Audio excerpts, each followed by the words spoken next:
As private businessmen and government operatives, Shackley, Kleins, and Secord, along with Wilson and middleman Albert Hakim, turned their attention to the Mideast.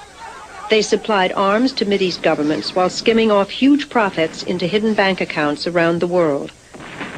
They secretly supplied weapons and military intelligence to Nicaraguan dictator Anastasio Somoza and helped the Shah of Iran eliminate his enemies. There is an early bond between Iran and Nicaragua. The bond is this secret team of men. So throughout that period from October of 1977 to December of 1978, this secret team has two major operations, one to support the Shah, the other to support the right-wing dictator Anastasio Somoza in Nicaragua. This was their world at that time. The Shah collapses in December of 78, and Anastasio Somoza collapses in July of 1979.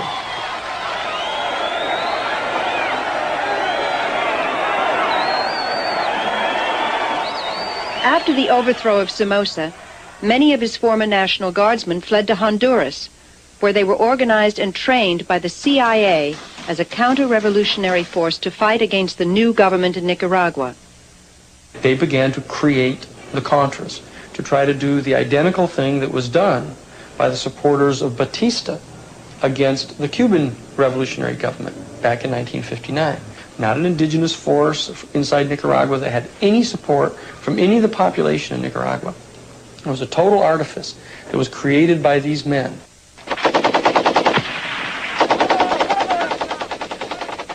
These are young men and women who gave up everything they had, and they fled a totalitarian communist regime. And they fled to another country because they could no longer live within the one that they'd been born in. And they took up arms. I didn't create the Nicaraguan Contra or the Nicaraguan freedom fighter, and the CIA didn't create it. The Sandinistas created it. One of the original Contra political leaders was Edgar Chamorro. He joined the Contras in 1981. I became involved with the Contras because the CIA, using people from the White House, they invited me to be one of the Contra leaders. I was told that this was just a war for a year, that the United States wanted to put this pressure on Nicaragua. But then after a year or so, I found out that this was not the case. We were being used to deceive the American people. We were used to lie to Congress by going to tell Congress that the purpose was a good purpose to bring democracy, but in private we were being told something different. So I felt that this was a big lie. After several years with the Contras, Chamorro became disillusioned with CIA influence on the Contra movement and quit. Still a critic of some Sandinista policies, he is yet a harsher critic of the Contras. The tactics used by the Contras were tactics of terrorizing civilians, making situations where civilians were getting killed.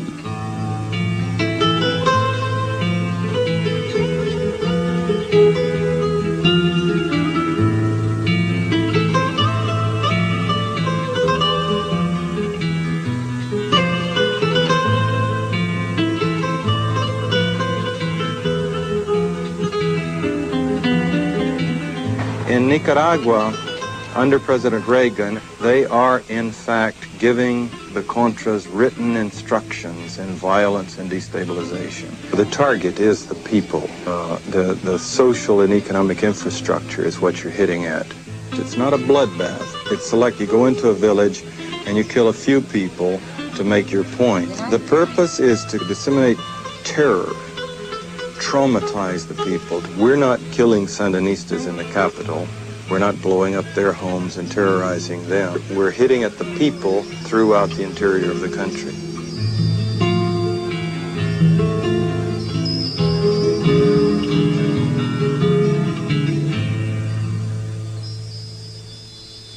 In addition to the terrorist tactics used by the Contras, there was corruption. Substantial portions of both congressional funds and privately raised monies were never accounted for. Traveler's checks raise the question in relative to the Contras. The soldier in the field can't cash a traveler's check. But we used to purchase Cordobas for them. Well, there are $3 million in traveler's checks naturally raises suspicions. After a while, they get used to fat pays, heavy income and good salaries and per diems and many other privileges. So it was a way to be big shots again, fat cats, and they were not really interested in the Nicaraguan people. Well, we know that huge amounts of money are missing. We know that there were bribes of the millions of dollars given to the Honduran officers. We know that at a time when the United States government was paying for complete rations for the troops, that the Contra troops were living on one meal a day. There have been a lot of allegations thrown around, but the Contra resupply operation was involved in cocaine trafficking.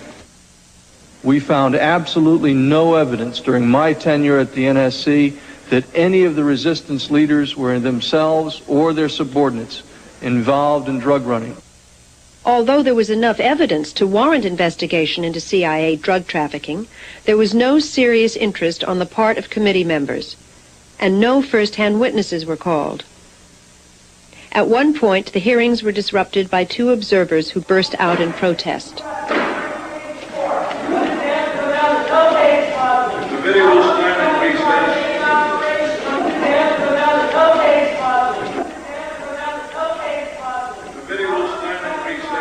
For these actions, the protesters were handed down stiff jail sentences of over a year each. They never got into drugs.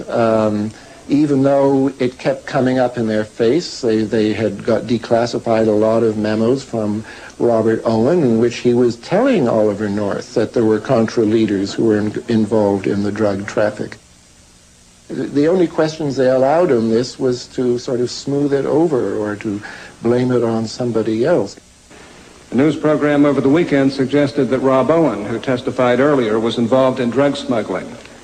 Now, is there any truth to that? Can you shed any light for us on that subject? Absolutely false. Mr. Owen is the last person, perhaps right beside me, that would ever be engaged in those kinds of activities. In the early 1980s, when the CIA was working to establish a southern front in Costa Rica in the war against Nicaragua, a relationship was established with John Hull, an American rancher living in Costa Rica. There is mounting evidence that the airstrips on Hull's ranch became not only a delivery point for illegal Contra weapon shipments from the U.S., but were also used for transporting cocaine into the United States. You have CI bases in Costa Rica and Honduras.